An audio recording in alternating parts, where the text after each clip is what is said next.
Good evening, everyone, and welcome to tonight's edition of the Let's Talk Show here on UrbanCast. I'm your host, Jack, and as always, we're here to inform, engage, and advocate for our community. Tonight, we're shedding a little light on an issue that affects us all, utility billing practices of the City of Alexandria. Joining me is Attorney Thomas Davenport, who has filed a formal complaint on behalf of the citizens and himself impacted by these issues.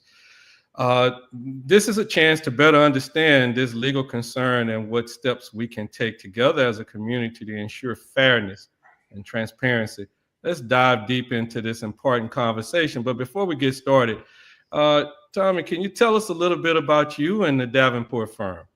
Sure. I'm Thomas Davenport Jr. Everyone calls me Tommy. I'm from Alexandria, and I practice here in Alexandria at the Davenport firm, which is my law firm. Mm-hmm. I practice in a lot of issues and aspects: criminal defense, some personal injury, civil service, constitutional litigation. I'm also a professor at the Southern University Law Center, and I'm actively involved in my community as best I can be. As a lifelong resident, I'm concerned about my community. You're concerned about your community. I hear you, and I think at the end of the day, Tommy, all of us are, and that's the beautiful part about this thing. We all can, have our opinions, and we can make them known, and all that kind of good stuff. And what we really want to do here is to try to educate everybody on what's going on. Just so folk can kind of understand. So last week we got an email from you. You sent it out to several media outlets here in the city, and and of course, Tommy, when you send something like that to me, I got questions. I'm gonna tell you right off bat, man. I have questions, and just in case, Tommy, if folk have any questions or concerns, will you be willing to allow them to put those comments in the questions and in the comment section, and we dive into them? Look, that's never a problem. Absolutely. And I'll even go so far to say if someone has questions that are private, you're certainly welcome to contact me at my office. That number is 445-9696. Okay. And I'll be glad to answer any questions on the chat as long as people are fair and decent. Okay. Yeah. And that's the way we do it here. None of that. We're going to definitely stay away from any kind of directing, derogatory comments and all of that kind of good stuff. So can you briefly summarize the formal complaint? Because a lot of people don't know it's been filed, but can you briefly summarize the formal complaint you filed against the city? Yes. Well, to get everybody up to speed as to what originally happened on June 27th of last year, the city just came to my residence and disconnected my utilities. No regard to who was home, no regard to having children here, and not to mention it was one of the hottest years on record. Of course, we contact the city because we didn't even know who it was. And in fact, I thought it was maybe someone working on a generator, and that was my initial call. And we called the City of Alexandria eventually, and we learned the city disconnected my utilities. And of course, the question was, well, why? And we were informed, oh, well, you hadn't paid your bill. I'm like, well, the reason I haven't paid a bill is because I have not received a bill. And it was kind of interesting. Interesting is a charitable way of putting it, because when we called the city that day, we were given 3 different amounts of what was owed. 3 different amounts that varied wildly. Okay. And so my right hand, my assistant, Kylie, she made an online account for me. And what we learned was no bills were created after March 22nd. So from April, May, and June, no bills were even created by the City of Alexandria. So I don't know about the rest of the people around me, but when this initially happened, the shock kind of got to me. So I had to calm down a little bit. So when I kind of calmed down and the power was put on, I called the city myself, Mm-hmm. and I recorded the call, which you have a legal right to do. You get to do that. And the lady was very nice on the phone with me, and she told the truth. She said no bills were even reflected in the system. Okay. And she kept saying something about an IT problem. It's an IT problem. And I'm like, ma'am, I'm not worried about your IT. I don't know. I don't know what to tell you about that. I mean, I'm not here to fix your IT problems. I just want to know, were bills produced? Right. And she said no. Okay. So what I realized was what we're dealing with is the city's not sending out bills to people, and then they'll just disconnect you for not paying the bills you didn't receive because the city didn't even bother to generate them. Well, that is a problem. Okay. That's a serious problem. So what I did is I called my city council person in this area, Chuck Fowler, Mm-hmm. and he simply said, well, we're not governed by the Public Service Commission. That was the first thing that came out of his mouth, which I didn't quite know how to take that. Mm. I'm calling about a problem. I'm not really worried about the regulation at this point. I would feel like anyone would be concerned about this. Mm-hmm. I always pay my bills. I don't have that problem. There was a time in my life, Jack, I'm gonna be honest with you. Look, I've been on my own since I was 16. Mm-hmm. Okay. There's a time I wasn't born an attorney. It's easy to think that all attorneys are just born and we have these sacks of gold around us, and maybe some do, but I did not. Okay. And, I've struggled. And there were times in my life to where, it would have been very hard to come up with some money to pay a bill. Mm. And, yes, I'm successful now. Um, but I have not forgotten where I came from and what I've been through. Right. So it hit me. What is this about? So I called on the city to do an investigation. What is going on here? Right? Can somebody tell me what is happening here? What's going on? What? And I haven't heard anything. So and that letter I think I sent was on July 1st.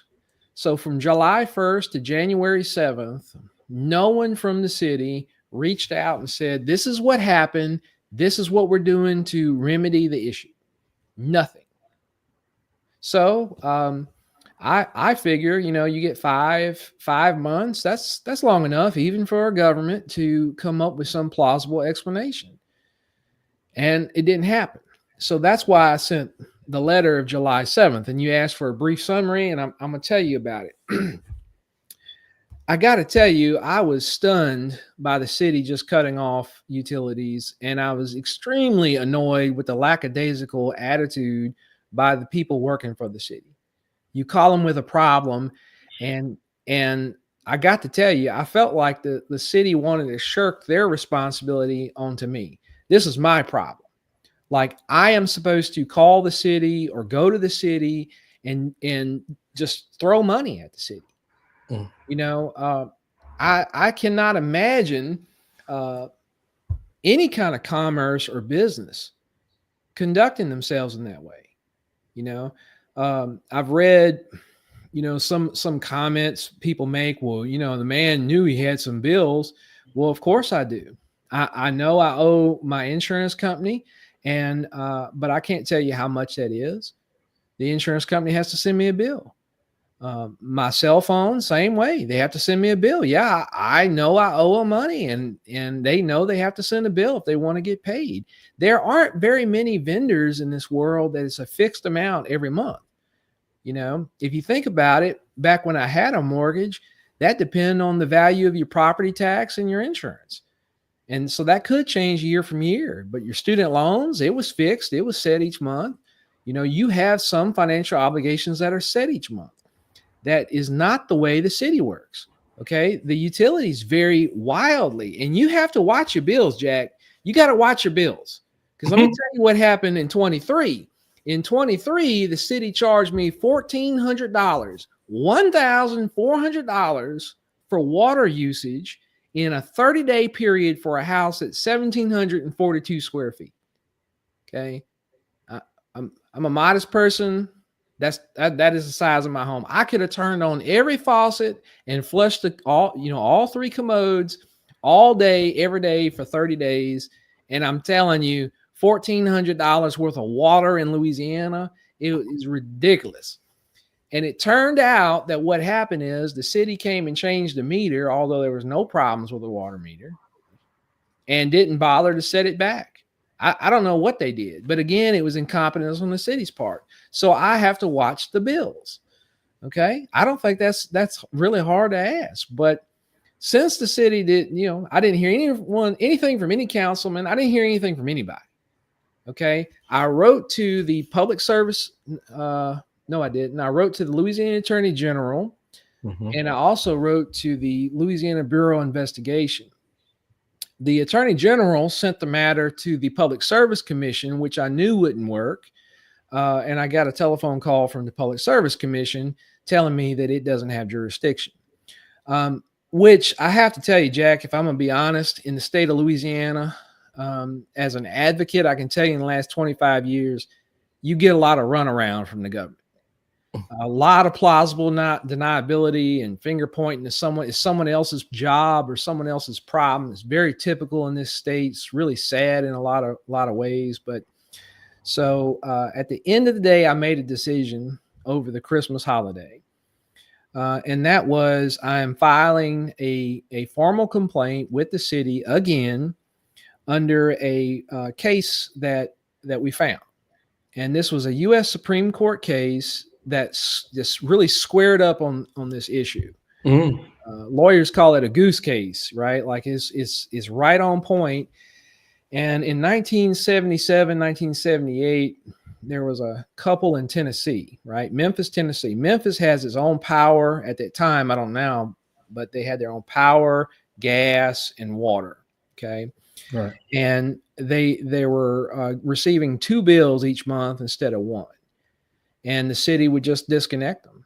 And these people really kind of made a lot of efforts to try to get it resolved, but kind of like what I'm dealing with and a lot of other people in the city, no one with the city was bothering to hear them or help them. And the U.S. Supreme Court, figured it out for the city of Memphis. Okay. And this is what they basically ruled. They said, look, you can't just disconnect someone. Okay. You can't do it at will, right? These local governments, what happens is they're not governed by any other board, any other agency. No one has any oversight over these governmental agencies. So the U.S. Supreme Court says, well, that is true. If you don't have any kind of oversight or regulatory authority over you, you have to answer to one law, and it is the supreme law of the land, and that is the United States Constitution. And the United States Constitution says when a person has a property right, which it defined as having utility service. So when you have a property right, that cannot just be taken from you without due process. Due process means you have to have notice and an opportunity to be heard. So what the court decided was, hey, you have to notify people of what is going on and give them an opportunity to seek some type of redress. And it said, and not with just somebody answering the phone, it has to be somebody with authority with the city to address and resolve a bona fide dispute. The City of Alexandria doesn't do that. They don't have any, they can't even tell you what you owe them.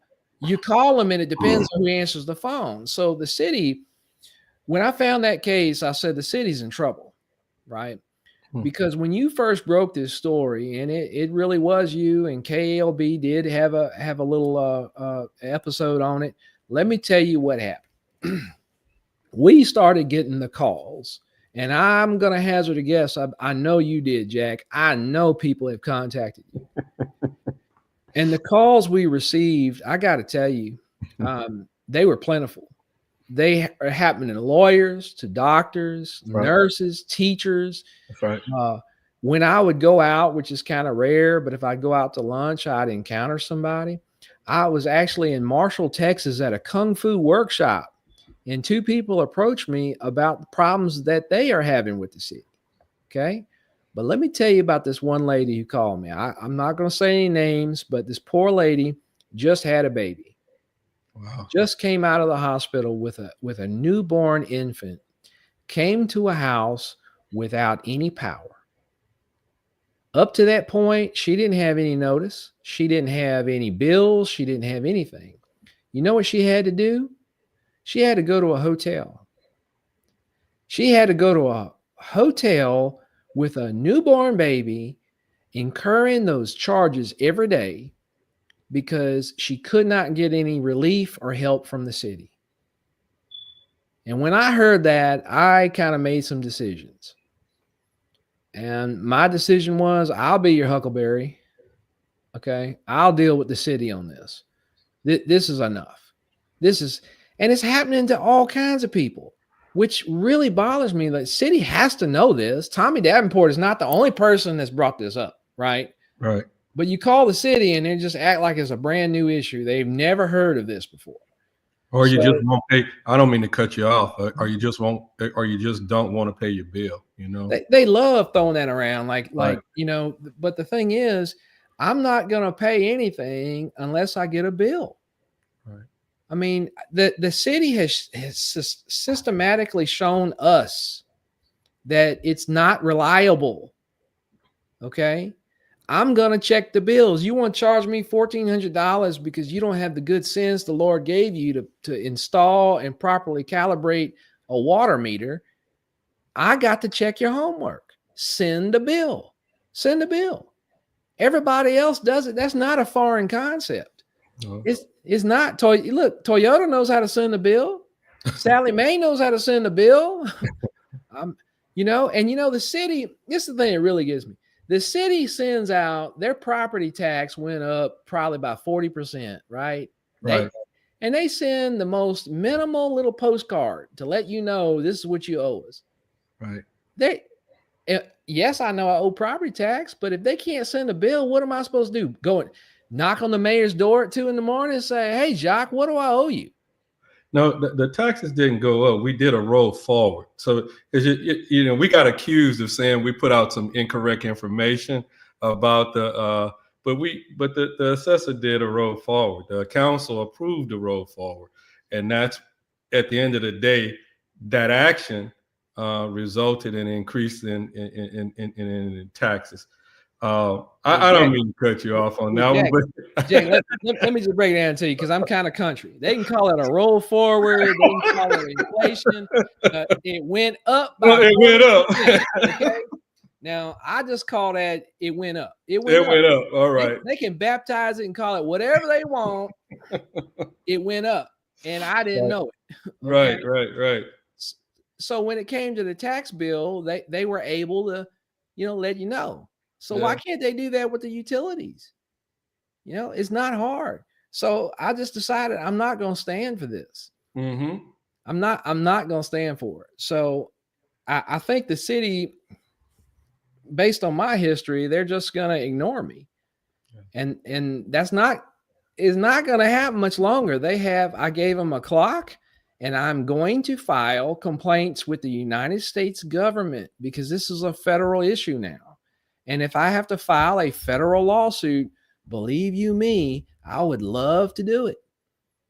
And all I'm asking for is, right, this is not about, hey, pay me some money. I don't want any money from the city. Unlike the city, I don't need the city's money. Okay. What I want them to do is what the law, that's only about 47, 48 years old, that's what I want. Do what the law says. And here's what gets me. You just said something. You said, hey, we got accused about giving misinformation. Yeah, right. You know what, Jack? I bet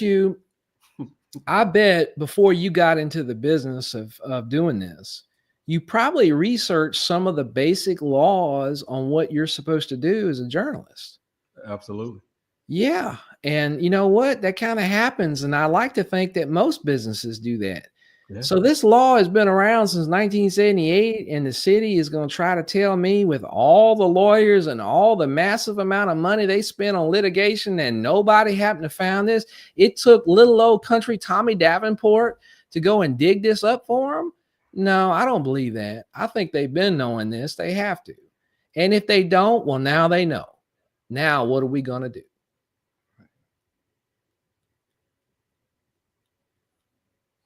So I hope the city gets right. And if they don't, then we'll see what the government says, and I'll start filing actions, because it's unreasonable. It's unreasonable. Here's the question.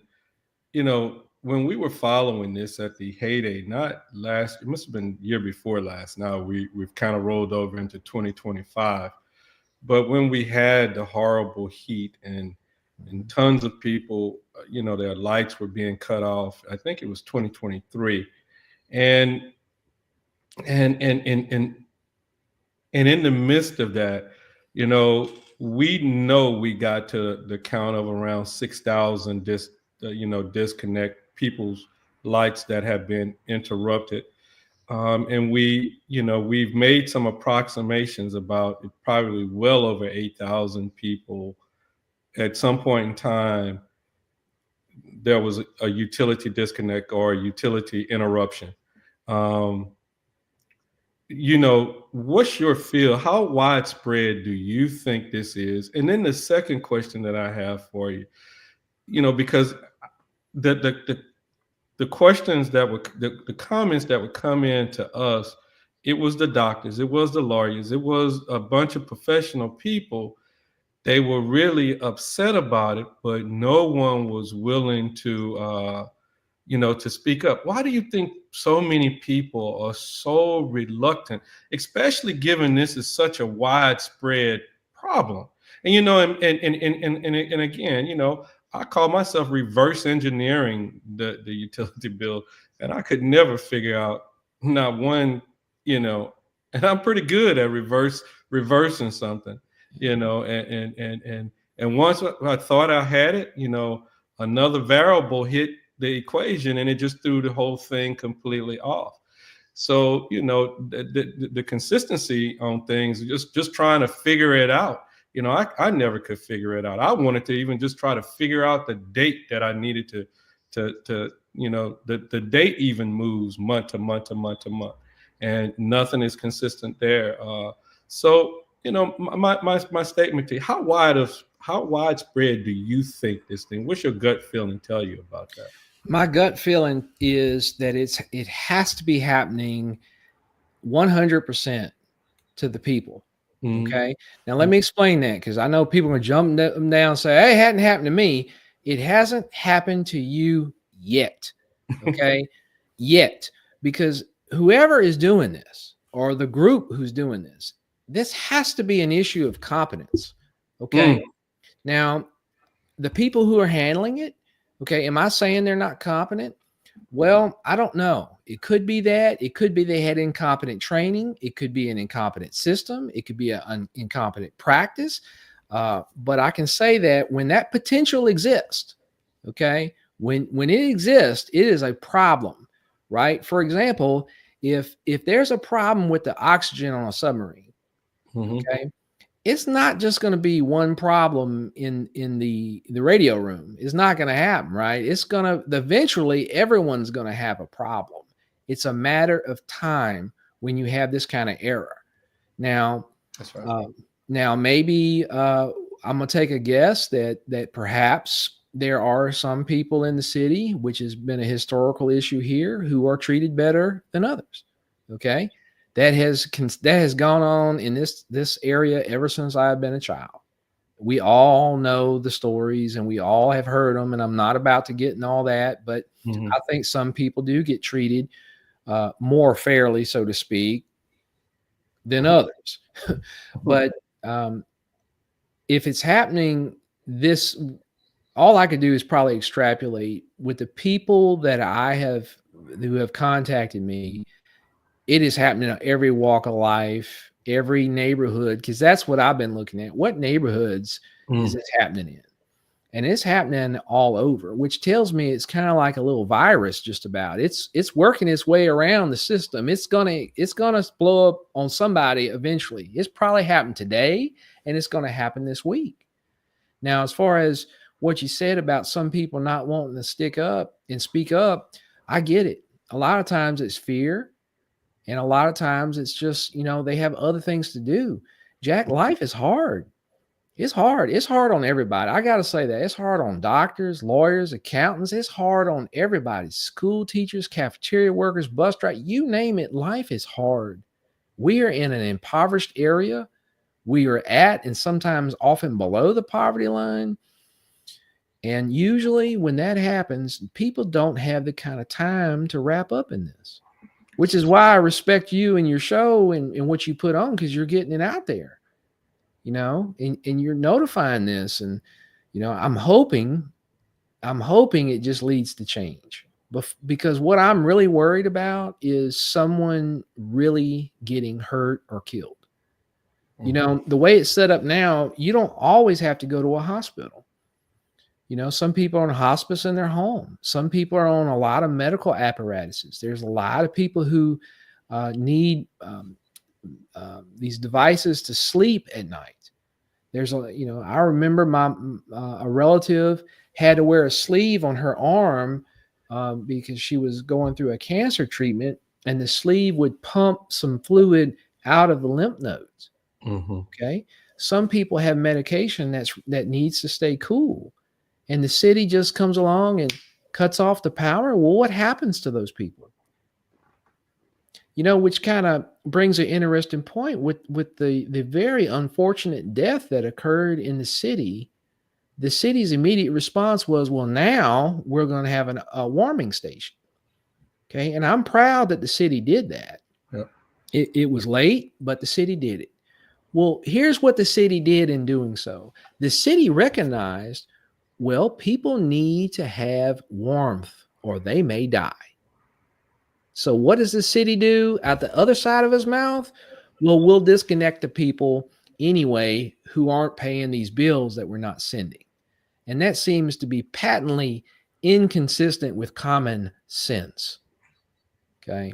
And it's equally true now. I mean, in the summer, right? Like now we have this very cold weather, and it's supposed to be very, very cold next week. I don't know if you saw it. They're talking about 18 degrees, 16 degrees. We're not built for that down here.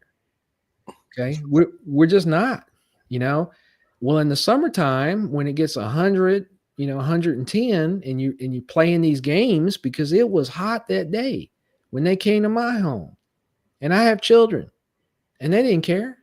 They weren't concerned about it. So what they're doing is they're playing with people's lives and health. Now, if that's not a wake-up call for anyone with the city, then I'm not going to feel bad about all that's coming to you. I'm just not. This is a serious thing. I mean, would anybody think about cutting off the power to the hospital? Of course not. Would anybody do that to a nursing home? Of course not. But we'll do that to everyone else without knowing anything about what is going on within that home. Now, this is the analogy I came up with, Jack. The city has a problem. There's no question about it. It is there. So imagine this. Imagine I'm one of those people and I have a tiger in my backyard in a cage. Okay. And I have the most incompetent, cheapest lock on that cage that my tiger is in. And every once in a while, my tiger gets out and scares people and bites people and terrorizes people. And people say, hey, Tommy, you need to get a better lock for your cage. And I choose not to do so. Well, aren't I really begging for the accountability of what my tiger does when I release it into the community because I didn't care enough to put a better system in place to make sure that something so dangerous would not get out? No one would feel sorry for me in that regard. They'd be like, look, first of all, you shouldn't have a tiger, but if you're going to have one, you got to be responsible. Right. Well, city, you ought not be in the utility business. If you can't run it, get out of it. But since you choose to stay in there, you need to run it competently. Because if you don't, people are going to suffer, and some may even die. That's right.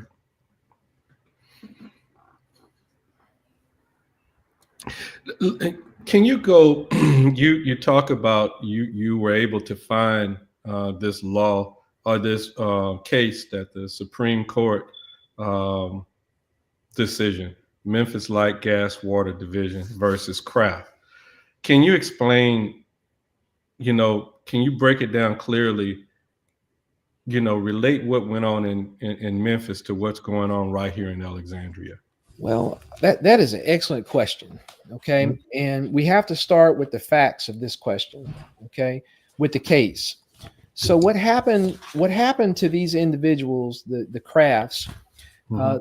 The Crafts bought a home, Mhm. and this home had apparently 2 meters to it.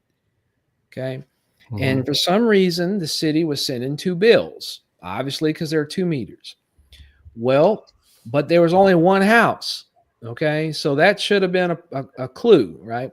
Mhm. So the Crafts attempted to address this by talking to the city, and to no avail. The the the the Crafts also went and hired a plumber to try to get to the bottom of it, and apparently that didn't work. The city disconnected the Crafts, I think, 5 times. Okay. Uh, and in that period of time, the Crafts would, sometimes come out of work. They'd go up to the city and they try to resolve it. The difference with that fact pattern and what is happening here is at least the Crafts were getting a bill. Okay. Now, the Crafts complaints were falling on deaf ears, apparently. Here, we aren't receiving a bill. Okay. And Mhm. then when you do receive a bill, like like when well, I didn't get one, but when I knew there was a problem when, the power was cut off and I contact the city, it may as well have fallen on deaf ears because I was given three different prices. This is what you owe, three different ones. And here was the thing: over the phone, there's only one way to pay over a telephone that I know of, and that's with a credit card or debit card. You can't even do that with the city. You got to call some 800 number. Okay. Now, and then when we did that, it turned out it was a third amount. So that being the case with the Crafts, at least they were getting bills. So that's the first mess up. The Crafts also pointed out that there was no one within Memphis who could help them. Because I think the case pointed out that every time they brought up an issue, the worker would say, "Well, we'll take that up with management." Mhm. Okay. Which sounds vaguely familiar to when I'm pointing out, "Hey, I'm not receiving my bills." Well, that's an IT problem. No, it's not an IT problem. It is a City of Alexandria problem. Okay. And I called the City of Alexandria. I didn't call IBM. I didn't call Microsoft. I'm not going to work that out for you. The city chose its IT provider, and that's their problem. But their problem shouldn't become my problem. Right. Mhm. So at this point, apparently the Crafts and others decided they had to engage in what was called a declaratory judgment, which is one of my favorite uh, kind of what we call a procedural device in law. A declaratory judgment is you're asking a court to declare your rights. And the courts kind of bounced it around, but apparently the U.S. Supreme Court had no trouble saying, look, uh, they have a property right to the utilities. Okay, now when you have a property right, I'm telling you, you're protected under the Constitution. It's no different than if somebody just tries to come into your home and take your kitchen table. Okay. Mhm. Now, I assume if there was some kind of lien on your table and it's getting repossessed, that's a whole different subject, and we're not talking about that. We're just talking about you own your property and the government comes in and just decides to take it. If that happens, you have to be given due process. You need to be notified as to what's going on, and you got to have an opportunity to be heard. Now, this is not a new concept to the city. Now, how do I know that? Because one of the first run-ins I had with the city involved a young man named Fathery. Now, Jack, this was probably when you were in corporate America at the time when this happened. The city had this ordinance that would allow it to come on to anybody's property and inspect a vehicle to see if it had a license plate and an inspection sticker. If it did not have one of those two, the city just took it. Now, what happened to my client, his name was Fathery. He was working at Taco Bell, if memory serves me right. He might have been working at Sonic, but I am pretty sure it's Taco Bell, and his clutch went out. You talk to these young folks now, they don't quite know what a clutch is, but you know what I mean. It's like, Yeah, you got to see it. and his clutch went out, which back then was generally known to be about $1,000 job, okay, to get that fixed. So he turned in his license plate. He put his vehicle in a garage at his grandfather's, and he wrapped it in a tarp. Now he turned in the plate so he didn't have to pay insurance on it, right? Because it's not running. And the city came along and just took his, trespassed on the property and took it. And that ended up being a very big case. Okay. And part of the issues in the constitutional violation that occurred in that case was you're taking property without any notice. Okay. You can't just take people's property without any notice. What is the city doing here? They're just taking your property right, which is your interest in your utilities, without any notice. Is not a difficult concept. I mean, the Constitution, by the way, is the lowest minimum protection that we have as citizens. And I am illustrating here in pretty good detail that the city is not even doing the most minimal protections that we have as a citizen. Not even doing that. You're going to be in the government game. You need to know these things. They're not doing it.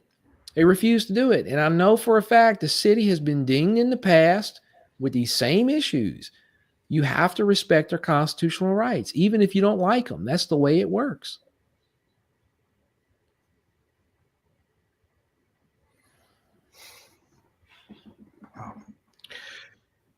Since following your complaint, Tommy, have you received any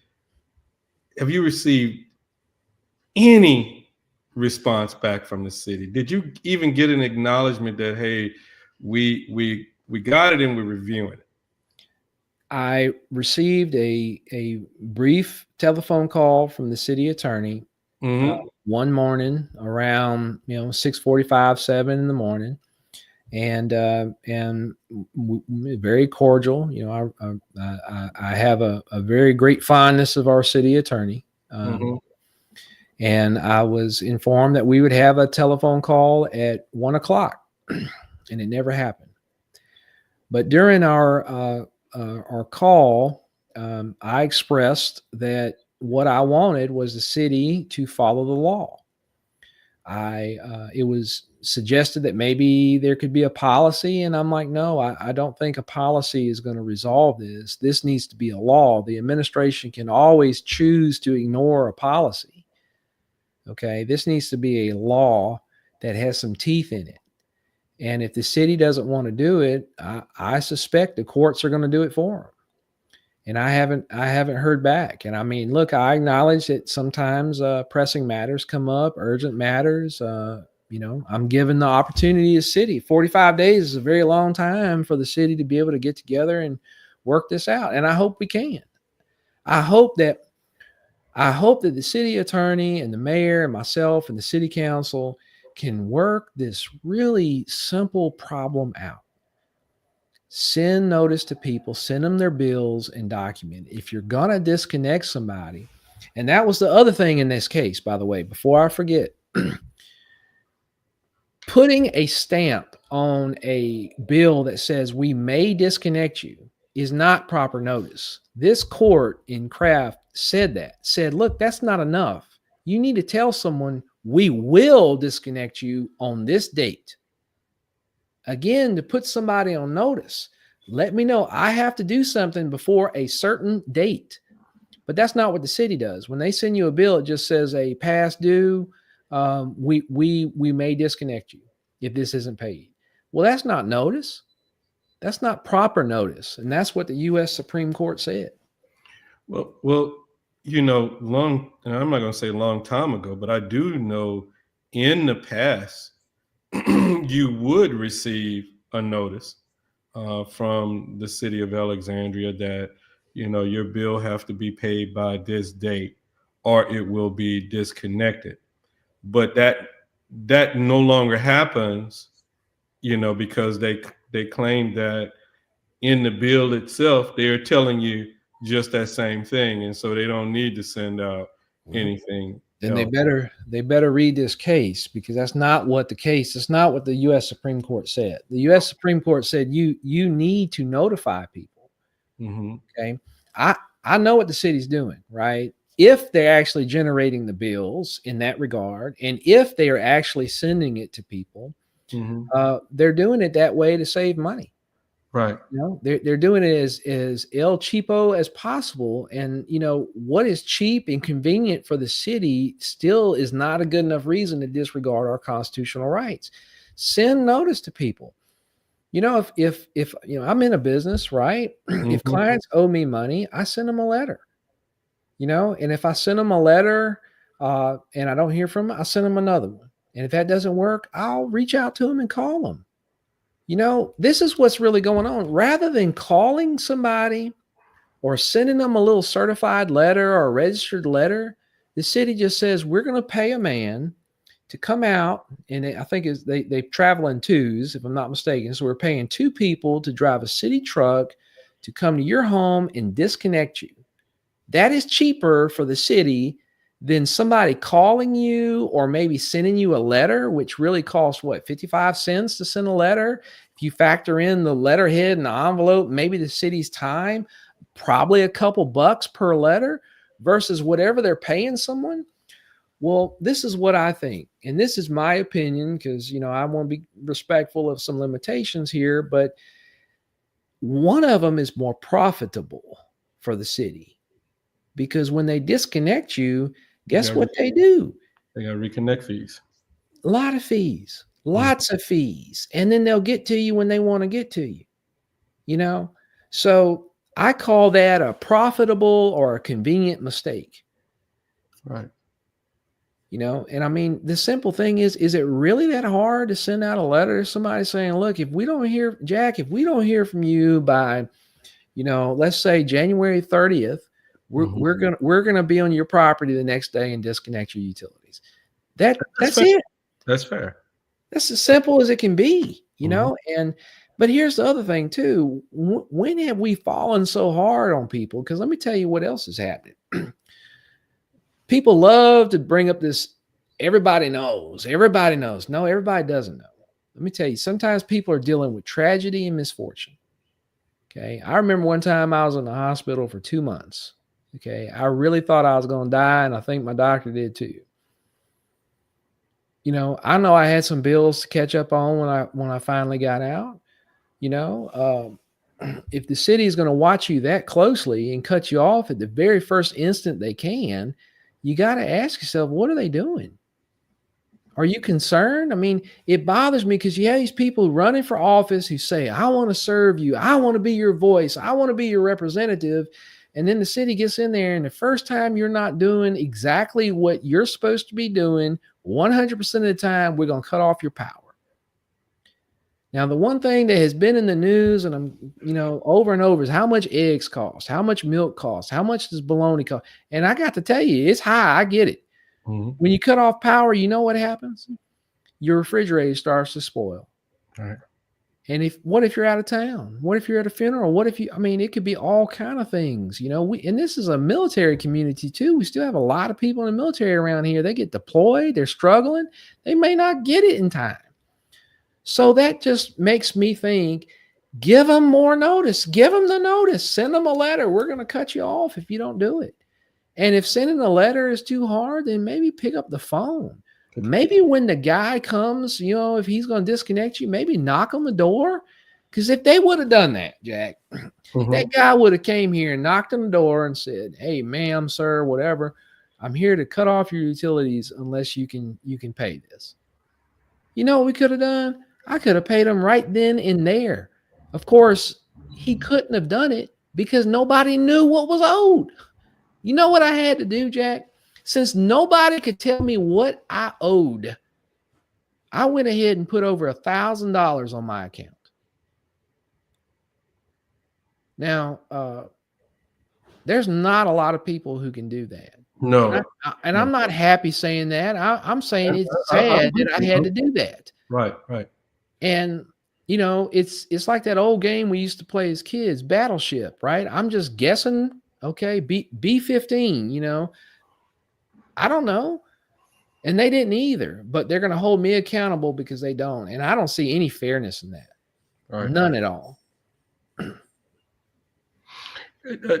Tommy, what legal remedies, as we moving forward right now, you're filing a formal complaint with them. You're expecting to get something back in 45 days.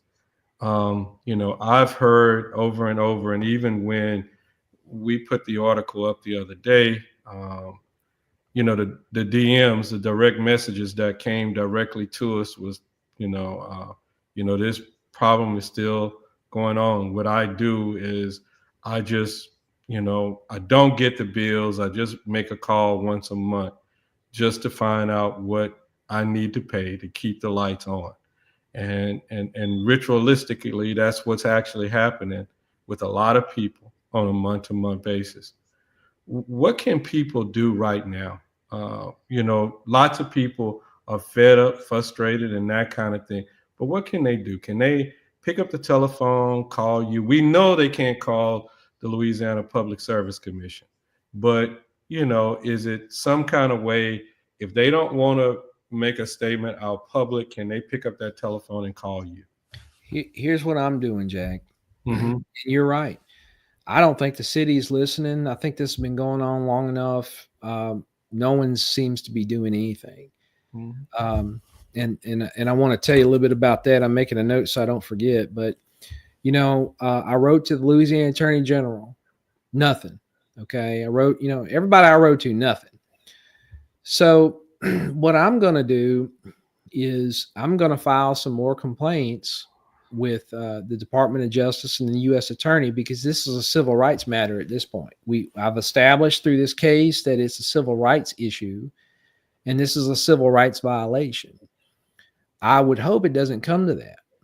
But I'm going to tell you, if that doesn't get me the relief that I think is fair and reasonable, I, in my own name, will file a suit against the city in federal court.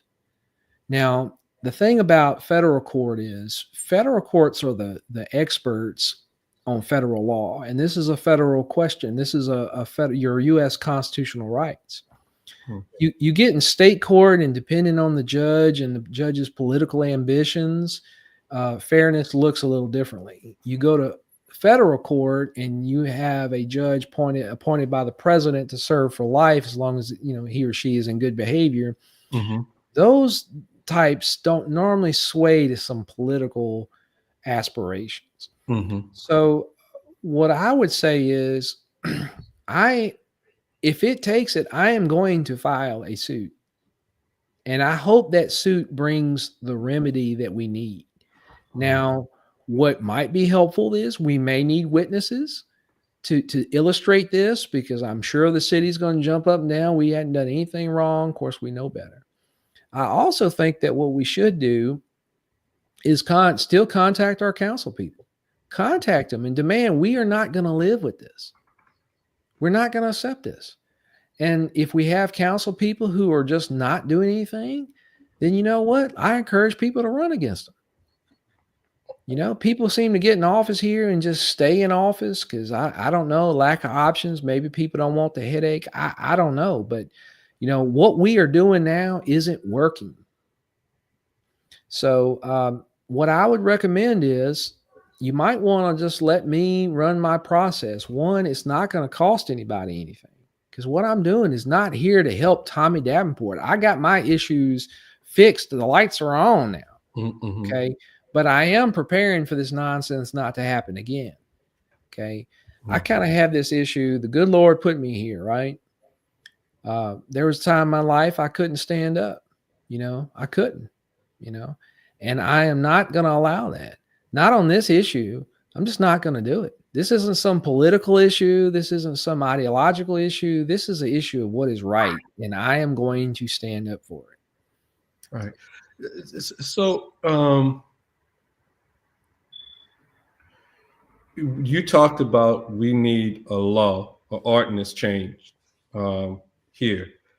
In in your view, what would this ordinance or law say to prevent this problem from happening as we move forward? Well, the easiest one would be the city shall, because right now there's a little city ordinance that I printed out, and it is as vague as an ordinance is. Okay. It just says the city shall use diligence in the operation and maintenance of its facilities so as to provide safe, adequate, and uninterrupted service. That doesn't say anything. Mm-hmm. Okay. It sounds like somebody just wanted to create a little law and they're like, well, this sounds good. So the first thing that needs to happen is the city shall provide a bill to all customers on a monthly basis, period. Okay. Mm-hmm. The next one could say something as simple as uh, should the city not send a bill on a monthly basis, the bill shall not be due until such time as the city sends a bill. Okay. Mm-hmm. I mean, that's kind of common sense at this point. And I Right. think people should be provided. I don't know how much time would be reasonable. That is a political question. If it's due in 15 days or 30 days, I think 30 is the standard for most businesses. Mm-hmm.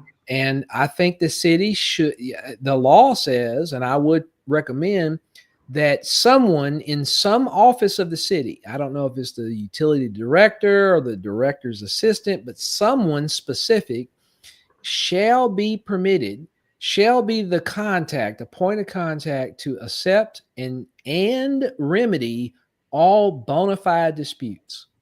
Okay, that's what this case is, a bona fide dispute. Mm-hmm. Okay, my bill's too high or my money is short. That's really not a bona fide dispute.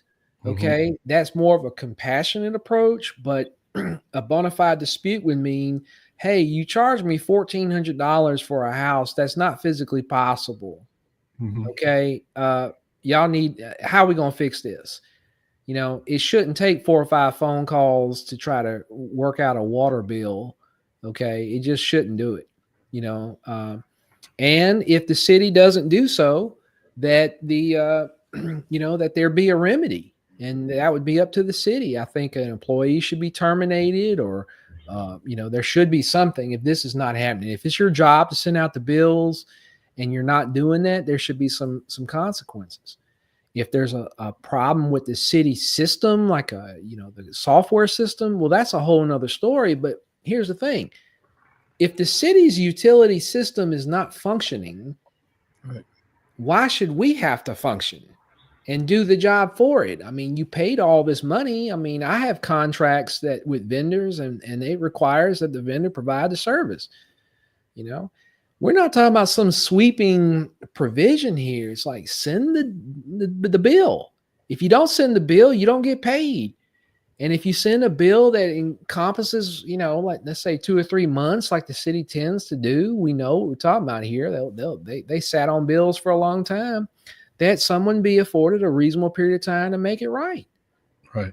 It's not hard. Then I also think before any disconnection, any request for disconnection within the city, there must be some real diligence that shall include: has the bill been sent? Has a letter notifying the customer been dispatched to the customer indicating when it'll be, has a phone call been made or an email? Everybody's got an email now, just about. I mean, it's not that hard here, right? Right. Because here's what I'm worried about too, putting aside this general issue, right?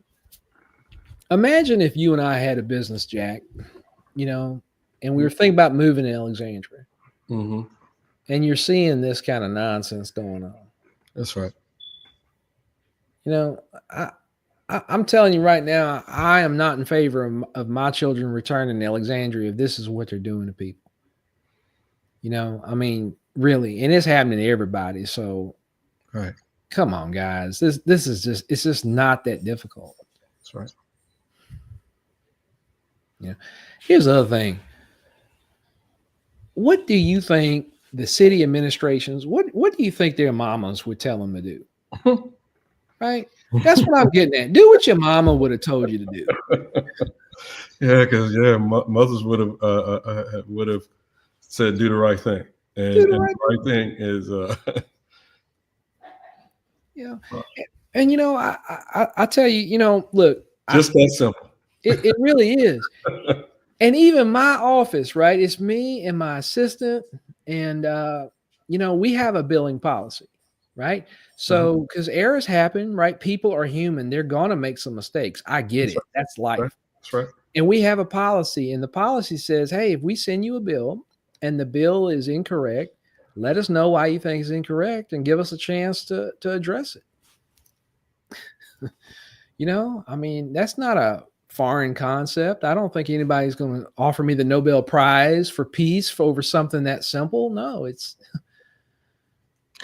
The last question I'm gonna throw at you here, Tommy. Now, given we talk about this billing, the problem that we're actually having right now, but all of this seemed to have stemmed from that quote unquote breach in security that we supposedly had, um, and and that's why we're here. But as when I'm looking at it, it looked like the problem was always here, and I guess that those problems exacerbated. I think that's the word that I want. They enhanced those problems and made sure we could really see them. And if it is a system kind of issue, because when you start sitting back and you think about it today, you get notices from it when you use your Cash App card, you get an immediate message via text messages that, hey, I spent I spent X dollar, and most of your banking institutions have the same facilities in play, but yet and still we have uh, a system that's really it's the bread and butter of the city of Alexandria, because it's one of the biggest revenue drivers that we actually have in the city. It looks like, certainly, if we really wanted to get into that proactive stance, a text message, your bill is due, a text message that's systematically generated where there Mhm. is no person that's sending it. I mean, it's just analyzing it as of today. Here's the different conditions that we have, and that email is driven, or that text message is driven, pushed out to you, is the way to go. Just thinking about that and looking at the system that we currently have in place, which is extremely antiquated for all practical purposes. It's a batch processing system. Your payments get made. It takes a day and a half for them to post, and you know about it. These are things that have been away in most modern organizations for quite some time now. But yet and still, we have that batch processing system right here, right now, and that's part Yeah. of the problem. But That is it? But is it? Because here's the thing.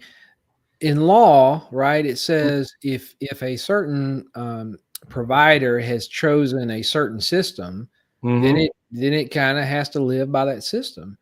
But see, I've heard this before in the sense of, well, the poor city was victimized by this, and they're doing their best. So here's what hit me. If the city is just really limping along from that, cyber attack, and they really just don't know how to do it, well, tell me something. How is it they know who to disconnect? Right? Because see that's where the rubber meets the road with me. mm-hmm. What they seem to have the disconnection system down perfectly, but they can't get the billing system to work. So what I'd say, and again, I'm a little country, is, well, maybe you should, you know, do the disconnection side, but treat it like it's a bill. Don't call it a disconnect, call it a bill, right? But Mm-hmm. see, here's the thing. I've heard that the city makes anywhere from 60 to 45% of the city's revenue is on the backs of us in the form of utilities. That's right.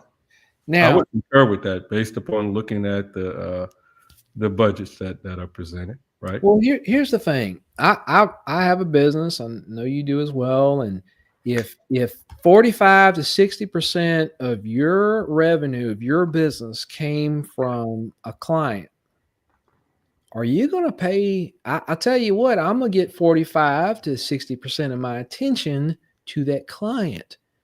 I mean, there was an old saying, you need to know where your bread is buttered, right? Mm, mm, You know, there's another one about you don't do something where you eat. I know what you know what I mean. But mm. if this is your chief revenue, you need to treat that like you would a little baby, Mhm. right? You know, Also, there customer there care. should have been some redundancies. Okay, there should have been some redundancies with the city. I was stunned to find out how really haphazard it was. In today's time with clouds and backups and with these hard drives now, there is no excuse for the city not having redundancies in place. When Katrina hit, we all learned that we're all susceptible to a catastrophe, That's right. and we've all generated these redundancies. I mean, look at Apple. If you have Apple, right, like you can buy a brand new phone, just show one to the other, and what was on the old phone is now on the new phone in a matter of seconds. And that technology is just amazing to me. Okay, Mhm. something tells me Apple could probably make some servers, I know they do because I have some, that do the same thing.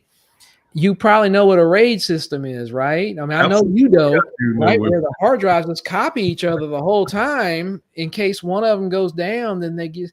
This is a business, y'all. This is a city. But if the city is somehow able to generate bills when it wants, sometimes I guess depending on who it is, so the data is there. But if the city can't, fine, send us a letter, right? It's not hard saying, look, we messed up. We can't get the system to work. We got a brand new system. Please fill out this form or go online and fill it out for us. And we're going to have a new system, one that has some redundancies. And for the administration, I want to be clear about that. Redundancy means a backup, right? You get a backup, and that way, if your first primary system goes down, you have a backup. Make a copy of it. Of course, I'm a little old school. I still write checks. I like paper. Okay, you know, Mm. I got paper. And because we're thinking about at least half your income is coming from the people who get that paper, right? Right, right, right, right, right, right, right, right, right, right. I mean, I'm gonna ask you. I just look. I just paid off my Toyota in December, right? I don't owe anybody. I'm so happy about that. I don't owe anybody, but I love Toyota. You Uh-huh. think Toyota just has all their bills on one old computer from the 80s? Absolutely not. If you use their financing, absolutely. And I would venture to say they have it in probably uh, Countries, continents. multiple countries Yeah. and multiple, such that if something were to go down, an exact mirror copy, they could pick up right where they were. And probably you wouldn't even experience an opportunity to see them down because of the redundancy that's built into it. And I concur with you as well, with something so critical to this community as our utility billing system and the amount of revenue that it produces for us to operate, because if you just look around, you don't see the businesses that were here when you and I were growing up. And so the only thing that we do have to pick that up, and if that means coming to the people and telling the people that, hey guys, we actually have some outdated equipment. I mean, drastically outdated equipment, and the only way we can get us up into a modern age is to reinvest in what we are, reinvest in new tools that are more robust and can deal with, the things, and then give us the functionality that we are accustomed to seeing today. We are used to seeing financial transactions in a real time, in real time, as opposed to a day and a half later seeing it post to an account. I make a payment on a bill. I know if I call you back in a minute, I know what the new balance should be, because we are operating in a very real time kind of environment. So, and if we need to make that big statements and say, hey guys, we are running off of 1980s technology and we need to upgrade. It's time for the council and the administration to begin telling the people this is what we need. You know what I mean? Well, yes, but there's a couple things about that. Yeah. In the Japanese culture, for example, if a business is not doing well, the CEO normally takes a reduction in salary. Okay. To help, because that should be the first cut, right? The guy that makes the most should be the first cut. And I think anyone who has a small business, you don't cut your employee's salary because you're not doing well. No, your take home is less, right? Because you still have necessary expenses. Mm-hmm. If you ask me, the city does waste some money. Okay. Like that time the mayor had a bodyguard in Alexandria. In Alexandria, Louisiana, you needed a bodyguard. Well, you could take kung fu lessons for way less than and I think I saw a public records request. It was over 140,000, 160,000 annually. Do you know the kind of system you could get for that? Hardware. Now, I'm not trying to, and the thing is, we have a reduction in police force. We have all these problems right now. So, there has to be money there. You got to find it. You got to find it. Yeah. You got to find it. Exactly. Especially if we are budgeting for a police force, at 100%, but yet and still we are 50 to 60 officers down, according to many people that are out there talking. You could just transition those dollars right on. Well, here's the big one. I tell you what, all the money it took to take down the bus stops that had a bench because people didn't want to see certain people sitting down, and then they replaced it with that little stall looking thing, that corral, which they have since removed. Mm-hmm. What was the money it took for that alone? Because we're not computers. Look, this isn't the 90s, right? You can buy a solid machine now we're not talking about six figures. You're just not. It's there. It's just you're gonna spend your money wisely, right? It would be a lot cheaper than this, And I tell you what, if the city needed donations, hey, y'all, look, let's come together as a community. Can we raise some money so we can buy this equipment to prevent this problem? I suspect there's some businesses and people who might be willing to do that. On your taxes, it's coming up to be tax season. They always ask you if you want to donate money to the presidential fund. Well, they could have asked us, you want to kick in $5, $10 toward a system that we can competently manage our program on. But, I bet you there's an online system that the city can use. Oh, right? Absolutely. Absolutely. It's too many utility systems that are out there to know that we're experiencing these type of problems here locally. In a nutshell, again, before we get ready to get out of here, someone just threw this question right here. What is the short term and the long term solution right now, Tommy? In your opinion? They're one and the same. Oh, okay. The city needs to follow this case. This is the law of the land. It's the U.S. Supreme Court. Follow this case. That's it. That's all I'm asking for. That's all I want. And based on the comments I read, I think that's what everybody wants. Follow the law. Follow the law. That's it. That would be the simple thing. The question is who with the city is going to do it? Is a judge going to have to tell them and waste all that money litigating this? And I'm telling them right now, if you don't get right, this is going to get filed. And I know what the city's going to say. Look, Davenport made us spend all this money with lawyers to go fight this out. I told you back on July 1, you had a problem. I told you again on July 7th, you had a problem, and this is what I'm going to do. And I'm telling you right now, this is what I'm going to do. Fix it. I don't want to fight. I just want to get this fixed.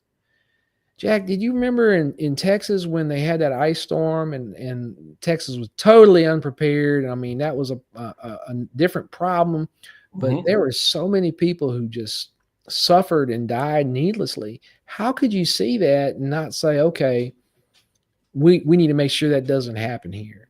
That's right. And and then here we are now, January 13th, 25, and I'm looking in next week where we're going to have some really bad temperatures, and I am very worried. I'm very worried about what's going to happen if people get disconnected. I think that if the city really absolutely has tried their best and they cannot get their hands around this, sell the utility system to Clico or someone else. Sell it to someone who can manage it. It's okay to admit defeat. I couldn't run a ballet school. It's not. I mean, I just couldn't do it. I don't have much rhythm. I'm not. I couldn't do it. If you put me in that situation, rather than make everybody suffer, I would sell it to someone who could run it competently. Sell it if you can't run it. You know, but surely they can get somebody. I would be willing to give my consultation services at no charge to the city, but I couldn't tell them a whole lot more than what I just did. Mm. Send people the damn bills. Give them an opportunity. You know? Before we get out of here, you have anything else you'd like to say to anyone? I think we covered all of the questions that I threw at you. I just want people to know that Jack and I have exchanged information about your messages to UrbanCast. People have reached out to my office and have spoken to my assistant. They have emailed. You have been heard. You may not have been immediately responded to, okay? Because at one time we really did get overwhelmed at my office. We really truly did. You Okay, got overwhelmed. we really did for a good 2 to 3 weeks. And I want you to know I have read every one of them. That is what factored into my decision over the holidays, because I wanted this to come from a proper place, not my anger. Hey, it happened to me. I'm mad. Hey, I'm past that. Now it's about what my heart says to do. And that is, there is an injustice happening, and I am not going to sit on it and let it happen. So I am going to do what I can at my expense to address this problem for all of us. Okay. And look, this problem wasn't created overnight, and it's not going to get fixed overnight. Right. But I'm working on it. Okay. Well, Attorney Davenport, thank you for shedding the light on this critical issue and your dedication to ensuring that the rights of Alexandria's residents are protected. To our viewers, let tonight's discussion be a reminder of the importance of transparency and accountability in our local government. Stay informed, ask questions, and speak up. Your voice matters. Before I close, I want to thank our advertisers, Sadler's Towing, Long's Product, and one of our newest partners, Legendary Kung Fu, for their support in making tonight's show possible. And to our followers, your engagements is what drives these important conversations. Thank you for tuning in, and we'll see you the next time on UrbanCast's Let's Talk Show. If you can hang on in there, Tommy, I'm going to end this stream. Y'all have a great evening. Thanks for having me, Jack. Mm-hmm.